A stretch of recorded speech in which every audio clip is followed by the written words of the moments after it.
Hola a todos, hoy os traigo un vídeo diferente. Nos adentramos en la España e Inglaterra del siglo XVI, en estos dos reinos históricamente enfrentados de la mano de William Shakespeare y Miguel de Cervantes, dos de los escritores más populares a nivel mundial de todos los tiempos y que además fueron contemporáneos, murieron el mismo día.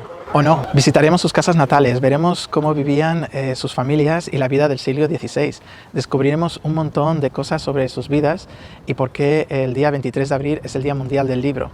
Y un montón de curiosidades que os van a encantar. Yo soy Javier y esto es Descubre la Hispanidad. Bienvenidos.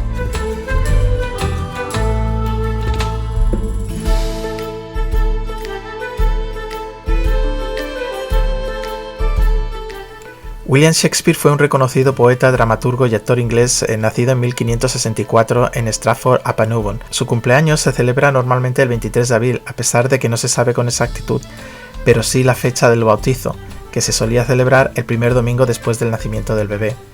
Esta fecha también se cree es la de su muerte en 1616. Como sabéis, Shakespeare fue un escritor prolífico del teatro británico durante las épocas isabelinas y jacobea, a veces llamado Renacimiento inglés o periodo moderno temprano. Las obras de Shakespeare son quizás su legado más perdurable, pero no es todo lo que escribió. Los poemas de Shakespeare también siguen siendo populares hoy en día. Dos de sus obras más populares son Romeo y Julieta y Hamlet. John Shakespeare se casó con Mary Arden y juntos tuvieron 8 hijos. John y Mary perdieron 2 hijas cuando eran bebés, por lo que William se convirtió en su hijo mayor.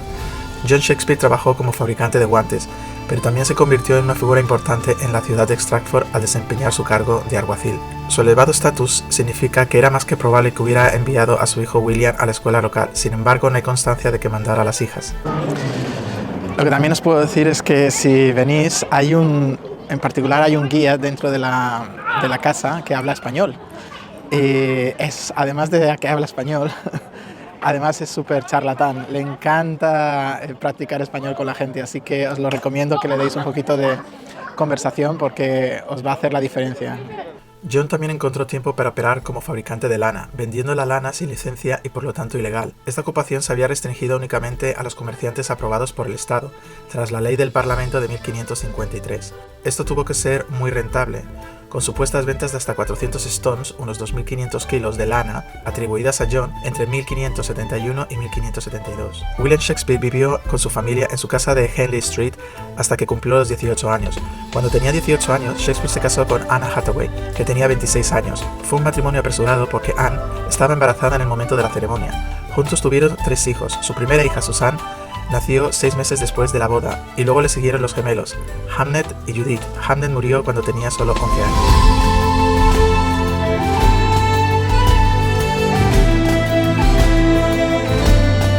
Su vida transcurrió entre Londres, donde consiguió amasar una gran fortuna, y Stratford, donde en tiempos de la peste negra se refugió.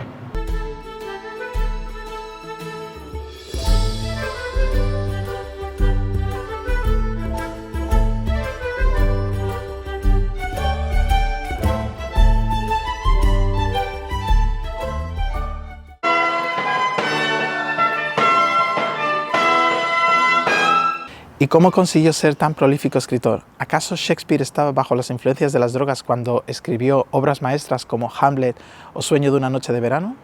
Un análisis publicado en la revista South African Journal Science destaca como un análisis de residuos de principio del siglo XVII encontrados en pipas de tabaco desenterradas en Stratford-upon-Avon mostraban indicios de cannabis y nicotina. El informe, el cual fue publicado por primera vez en 2001, hacía mención que varias de las pipas de arcilla provenían del jardín de Shakespeare. También se encontró un tipo de cocaína derivada de hojas de coca en 2 muestras, aunque ninguna de ellas era propiedad del dramaturgo. El informe no afirmaba tener pruebas de que el bardo fumaba cannabis ni que las pipas encontradas en ese jardín le pertenecieran. En el año 1597, en una enciclopedia botánica, el botánico John Gerard describió una serie de diferentes tipos de tabaco en hierbas. Recordemos que en aquella época el cannabis y la cocaína se consideraban diferentes tipos de tabaco. La enciclopedia además describe un tipo especial de tabaco del Perú, el beleño negro del Perú, el cual es probable que sea cocaína derivada de fumar hojas de coca, según Thackeray. El pirata Sir Francis Drake, al servicio de Isabel I, pudo haber traído hojas de coca a Inglaterra desde el saqueo perpetrado a Lima en 1579, según observaciones de la Enciclopedia Botánica. Drake llegó al puerto de Callao un 12 de febrero de 1579. Registró las 19 naves que allí se encontraban, les cortó las amarras y derribó los mástiles, llevándose consigo uno de los barcos cargado de mercancías para luego abandonarlo.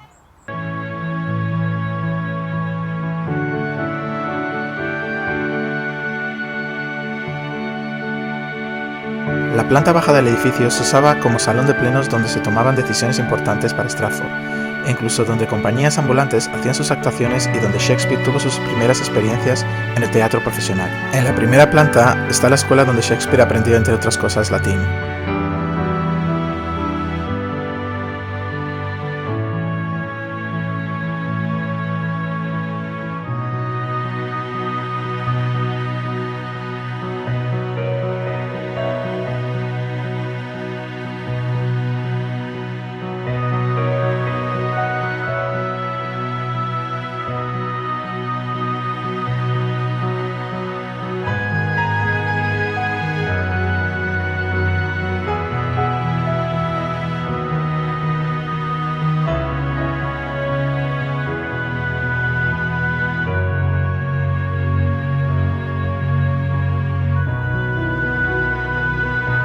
Después de la Reforma Protestante de 1559, también se usó como corte para juicios menores, digamos, vecinales.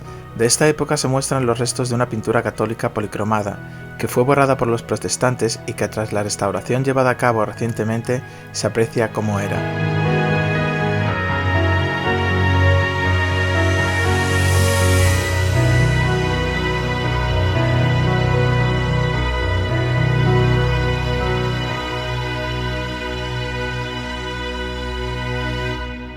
Bien, una de las cosas que he aprendido en mi visita a la escuela es que las familias ricas mandaban a sus hijos a la escuela, y no porque costase dinero, porque esta era gratuita, era porque no necesitaban a sus hijos para contribuir a la economía familiar, sin embargo las pobres sí. Esta era la razón por la que John Shakespeare contrataba niños como aprendices para su taller de guantes.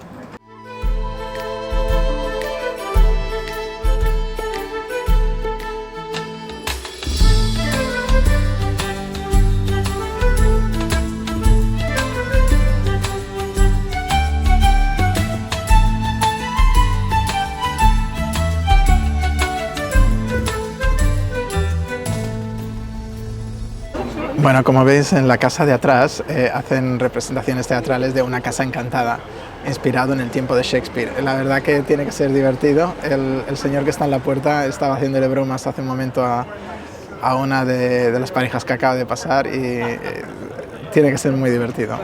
Bueno, como veis, la ciudad es muy bonita. Tiene parques, zonas verdes por todos sitios y el río le da un encanto muy especial. La verdad que si venís a ver la casa de Shakespeare, os recomiendo que paséis el día entero aquí y disfrutéis de la ciudad.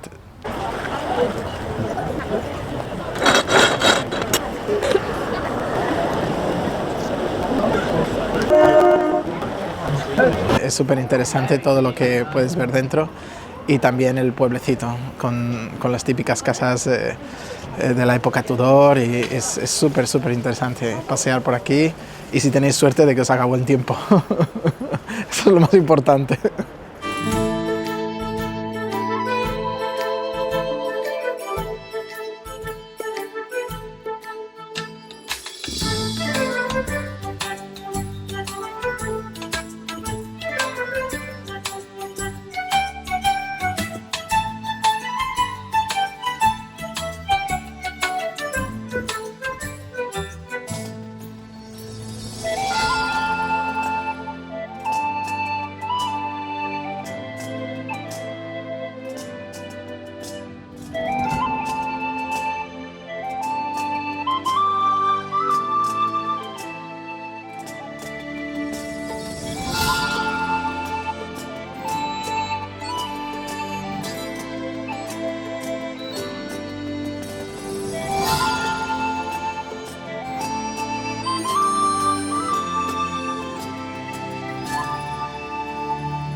Aquí fue bautizado y enterrado Shakespeare. Esta iglesia del siglo XV es visitada por más de 200.000 turistas cada año.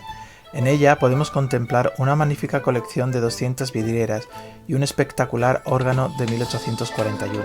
Hoy los restos de William Shakespeare reposan junto con los restos de su esposa en esta iglesia de la Santísima Trinidad de Stratford.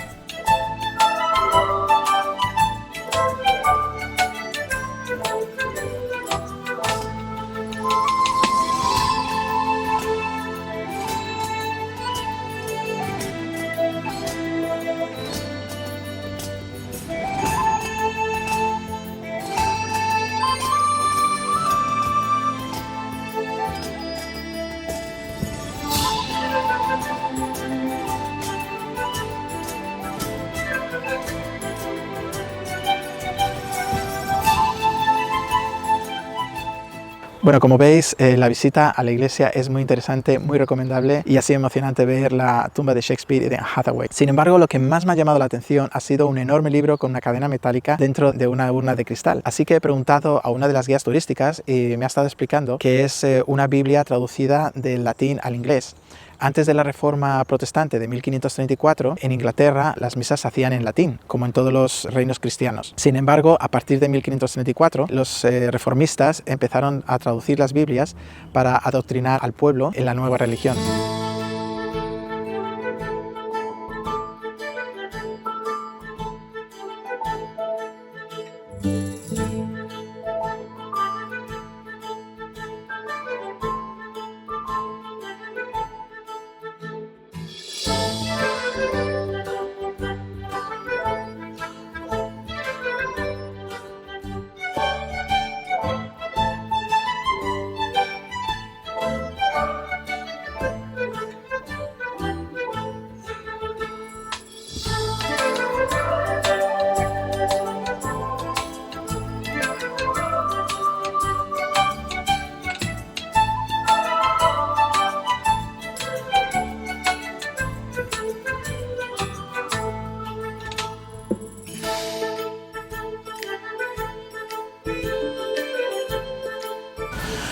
Bueno, acabo de hablar con una guía y me ha dicho algo muy interesante. Tienen un pozo afuera de la casa y el pozo solo tiene 2 metros de profundidad.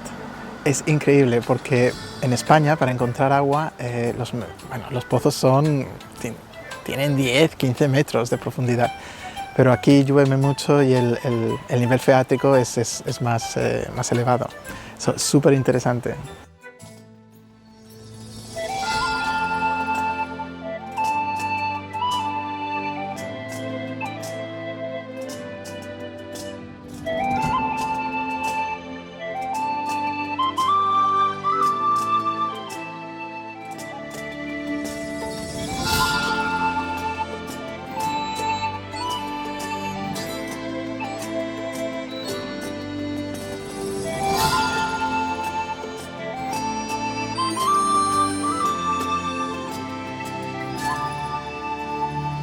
Bueno, otra de las cosas que también me han contado es que la casa original no es todo lo que estáis viendo. Hubo añadidos posteriormente y este es el resultado de esos añadidos. También la casa original solo tenía una planta, no tenía 2. Así que bueno, ahora tal como la vemos es un poco, no es real, pero bueno, genuinamente original, aparte de los añadidos. Si os dais cuenta, la casa tiene 3 chimeneas y es porque estuvo dividida en 3 partes, con 3 familias.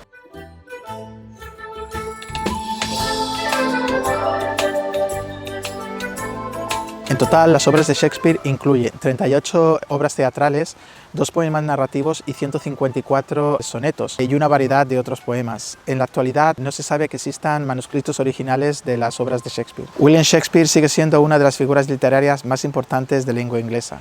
Hay tantas curiosidades que contar después de visitar su casa que no caben en este vídeo, como que John, padre de William, eludió pagar impuestos en diferentes ocasiones y fue juzgado por ello, o que recogía y pagaba por las heces y orinas de sus vecinos para ablandar las pieles con las que confeccionaba los guantes, o que gracias a Charles Dickens, autor de Cuento de Navidad, fue que la casa de Shakespeare se salvó como museo.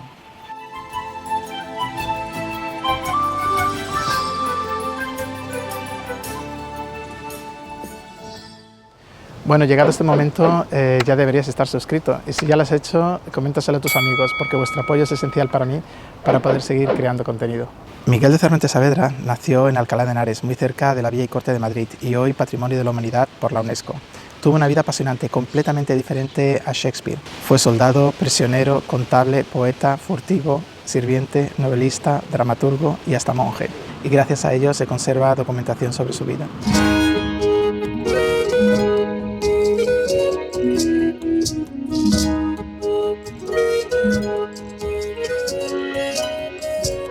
Cervantes es un escritor del llamado Siglo de Oro español. Es mundialmente conocido por su universal novela caballeresca El ingenioso hidalgo Don Quijote de la Mancha, y es considerado, sin discusión, padre de la novela moderna. En su momento fue el segundo libro más traducido a otras lenguas, después de la Biblia. Hoy es el sexto. Cuarto de los 7 hijos de Rodrigo Cervantes Saavedra y Leonor de Cortinas, Miguel de Cervantes Saavedra nació probablemente el 29 de septiembre, día de San Miguel, y fue bautizado el 9 de octubre de 1547. Rodrigo de Cervantes, padre de Miguel, cirujano, sangrador, dentista y barbero, desempeñó su oficio en esta casa, pero se especula que también colaboró con el cercano y antiguo Hospital de la Misericordia. Por causa de su oficio y de sus deudas, la familia se tuvo que mudar en numerosas ocasiones a diferentes ciudades españolas. Así dejaron Alcalá para establecerse en el próspero Valladolid, y el cirujano intenta hacerse un hueco y encontrar una clientela más adinerada que en Alcalá, pero este acabó posteriormente asentándose en Córdoba, en 1553. Bien, dos de las habitaciones que más me ha gustado de la casa de Cervantes es donde trabajaba su padre Rodrigo como cirujano sangrador, y la otra es la habitación de las doncellas o algo así que se llamaba, que era donde las mujeres con esa tarima, con alfombras y cojines, se ponían allí a coser, a leer y a hablar de los chismes de la época, puesto que en el siglo XVI también había chismes. Y bueno, otra cosa que he aprendido es que este tipo de tarima es heredada de la cultura musulmana que tantos años estuvo en España. A pesar de las dificultades económicas de la familia, los padres de Miguel se preocupaban por la educación de sus hijos. Miguel de Cervantes ingresó en el Colegio de los Jesuitas de Córdoba y fue un lector muy precoz. Sus hermanas también sabían leer, cosa muy poco usual en la época, aun en las clases altas, algo en común con la sociedad inglesa de la época, como hemos visto. En 1956 partieron hacia Sevilla, donde Cervantes quedaría impresionado con las representaciones teatrales del entonces popular Lope de Rueda. El editor y maestro Juan Lope de Hoyos se refiere a Cervantes como nuestro caro y amado alumno, por lo que se supone que Cervantes inició en esta etapa algunos estudios posiblemente universitarios, aunque no se sabe con certeza la naturaleza de estos ni si los llegó a terminar. La siguiente noticia no es tan favorable. Gracias a una provisión real fechada en septiembre de 1569, sabemos que se busca a un joven estudiante llamado Miguel de Cervantes, que ha herido en duelo a Antonio Sigura. Recordemos que los duelos eran ilegales en España desde 1480. Cervantes, ante esta orden de búsqueda, huye del reino y busca fortuna en Roma, donde trabaja como camarero al servicio del cardenal Acquaviva.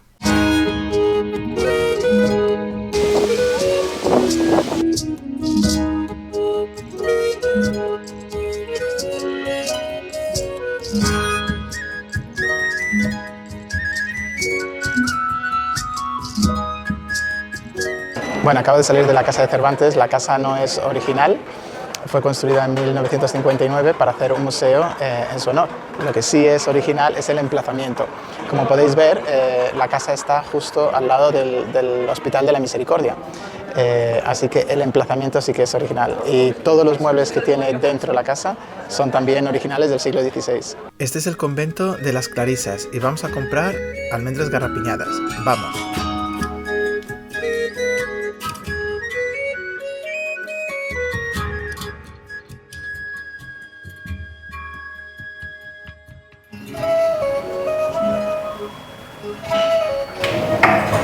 Gracias. Muchísimas gracias. Gracias, hasta luego. Bueno, como habéis visto ha sido toda una experiencia y es interesante. Así que una de las cosas que podéis hacer aquí, ya sabéis, es venir y ayudar a las monjas clarisas. El episodio más conocido de su vida es su participación en la batalla de Lepanto. En 1571, junto a su hermano Rodrigo, se embarca en la galera marquesa de la compañía militar de don Diego de Urbina para luchar contra las tropas cristianas que se enfrentarían contra las turcas otomanas. De todos es conocido que Miguel resulta gravemente herido. Recibe 2 disparos de arcabuz en el pecho y un tercero en el brazo. Desde entonces se le conoce como el Manco de Lepanto, a pesar de no haber perdido la mano. Finalizada la contienda y convertidos en soldados aventajados, ambos hermanos regresan a España, Miguel lleva consigo 2 cartas de recomendación firmadas por don Juan de Austria, hermanastro del rey Felipe II, y del duque de Sesa, que aparentemente les garantizaba un futuro prometedor en las Indias o en la corte. Pero en el camino de vuelta caen presos de los corsarios berberiscos frente a la costa catalana y son conducidos a una cárcel en Argel. De este episodio Rodrigo pudo ser rescatado en 1577, pero Miguel tiene que sufrir cautiverio hasta el 19 de septiembre de 1580. Gracias al rescate de 500 ducados pagados por los trinitarios Fray Juan Gil y Fray Antón de la Bella, puede salir de Argel y llegar hasta España tras 5 años de cautiverio y 4 intentos de fuga. Cervantes, lisiado y con 2 cartas de recomendación, intenta de hacerse un puesto en las Américas, pero todas las puertas se le cierran. Tendrá que conseguir un matrimonio ventajoso y un oficio que le saque de esa situación. De su vida amorosa pocos datos se conocen. A los 37 años conoce a Ana Franca de Rojas, su gran amor, con la que concibe a su única hija, Isabel de Saavedra, pero sorprendentemente y a pesar del amor que se profesan, acaba casándose con Catalina de Palacios Salazar, con la que no tiene descendencia.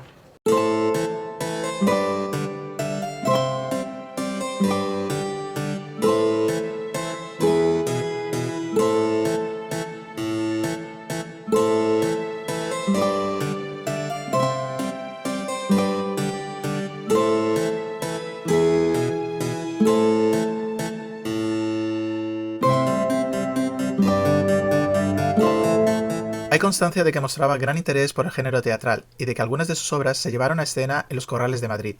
Además de teatro, Cervantes también escribió novela.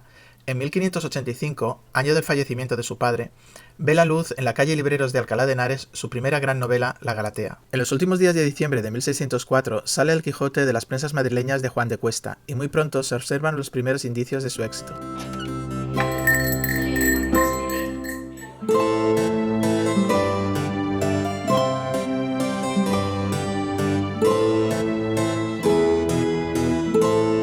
Cervantes obtiene un nuevo privilegio para publicar en Portugal y Aragón. Se publican en Lisboa 2 ediciones piratas y una segunda edición madrileña aparece en verano. Mientras tanto, los primeros cargamentos de la primera edición son registrados en Sevilla y enviados a las Indias. Por estas mismas fechas, Don Quijote y Sancho aparecen por todas partes en los cortejos, bailes y mascaradas organizadas durante las fiestas dadas en honor al embajador inglés, Lord Howard, con motivo de la ratificación de las paces firmadas con el rey Jacobo I. España y Inglaterra llevaban casi 20 años de guerra que acabaron con el Tratado de Londres, pintura que podéis ver en la Royal Portrait Gallery de Londres. Pero el éxito le llega en 1605 a los 58 años con la publicación en Madrid de la primera parte de su inmortal obra El ingenioso hidalgo Don Quijote de la Mancha. Por aquel entonces vive en la ciudad de Valladolid, pero pronto se traslada definitivamente a Madrid en 1606. ¿Sabéis de dónde viene el nombre de Quijote? Pues bien, Quijote es la parte de la pierna de una armadura, de modo que Cervantes, dentro de sus múltiples bromas que escribe en su libro, hace del título una más, llamando a su personaje Piernas. Se instala cerca de Huertas, en el hoy conocido como Barrio de las Letras. Sus vecinos son escritores tan conocidos como Lope de Vega, Francisco de Quevedo o Luis de Góngora. A pesar de la aparente prosperidad literaria de estos años, en los que publica las novelas ejemplares Viaje del Parnaso y la segunda parte del Quijote, Cervantes no deja de tener problemas con sus vecinos los literatos y con la justicia. Con respecto a su familia, se sabe que sus 3 hermanas se hacen novicias. Luisa llega a ser 3 veces priora del convento de la Imagen de Alcalá. Su esposa, Catalina, ingresa en la Orden Tercera de San Francisco, donde también estaban sus hermanas Magdalena y Andrea. Esa devoción religiosa también alcanza a Miguel de Cervantes, que decide entrar en la Congregación de los Esclavos del Santísimo Sacramento, para posteriormente tomar los hábitos y pronunciar sus votos definitivos, en la misma orden en la que había estado su mujer y sus hermanas. Ya enfermo, Cervantes finaliza el Persiles, su última obra que se publica a título póstumo en 1617. En ella relata: «Ayer me dieron la extremación y hoy escribo esta. El tiempo es breve, las ansias crecen, las esperanzas menguan, y con todo esto llevo la vida sobre el deseo que tengo de vivir», y es el epitafio que hoy aparece en su lápida. El 22 de abril de 1616 muere, su cuerpo es inhumado al día siguiente, siguiendo las reglas de la Orden Tercera de San Francisco. Es enterrado en el convento de las Trinitarias, lugar cercano a su casa madrileña. Hoy su novela El ingenioso hidalgo Don Quijote de la Mancha traspasa tiempo, espacio y culturas, convirtiéndose en patrimonio de la humanidad. ¿Es verdad que Cervantes y Shakespeare murieron el mismo día del mismo año? Bueno, esto es lo que se ha dicho siempre, pero pudiera no ser verdad del todo. Los motivos, algunas costumbres y los calendarios que regían España e Inglaterra en aquella época. Miguel de Cervantes Saavedra no murió el día 23 de abril de 1616, sino que lo enterraron ese día.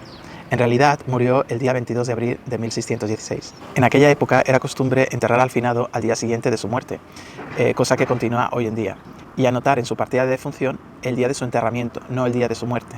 Esa es la razón por la que pasó a la historia como que murió el día 23, cuando en realidad murió el 22. Y William Shakespeare, en este caso, las referencias de que murió el 23 de abril de 1616 son inequívocas. Sin embargo, cuando se menciona esta fecha, se olvida un dato importante: el calendario que regía Inglaterra en aquella época. Hasta 1582, todo el mundo occidental se regía por el calendario juliano, impuesto por el emperador romano Julio César. Ese año, el Papa Gregorio XIII encomendó a todas las universidades de reinos católicos, Inglaterra era protestante desde 1534, crear uno más preciso, pues el juliano tenía un desfase. Así se crea en la Universidad de Salamanca el calendario gregoriano, llamado así en honor a este papa, que fue rápidamente implantado por los reinos católicos como España, Francia y Portugal. Reino Unido no implantó el calendario gregoriano hasta el año 1752, es decir, en 1616, cuando murieron los dos escritores, ambos reinos se regían por calendarios que diferían 10 días, y el 23 de abril en el Reino Unido era en España y en gran parte del mundo occidental el 3 de mayo de 1616. La UNESCO aprobó celebrar este día en 1995, después de que la Unión Internacional de Editores propusiera este día para fomentar la cultura literaria y a la vez proteger la propiedad intelectual. En Inglaterra se le conoce como el Shakespeare Day y en España como el Día del Libro. ¿Crees que en España debería llamarse el Día de Cervantes? Déjame saber tu opinión en los comentarios. El legado de Shakespeare y Cervantes, Cervantes y Shakespeare, es tan rico y diverso como sus obras. Sus obras han generado múltiples adaptaciones en diferentes géneros y culturas, teniendo una presencia duradera en el cine y en el teatro. Bueno, y hasta aquí el vídeo de hoy. Espero que lo hayáis disfrutado, que tanto como yo haciéndolo, y que os sigáis suscribiendo y dando likes y apoyando el canal para que esta comunidad siga creciendo y podamos aprender un poquito más de nuestra historia en común. Así que nos vemos en el siguiente vídeo. ¡Chao!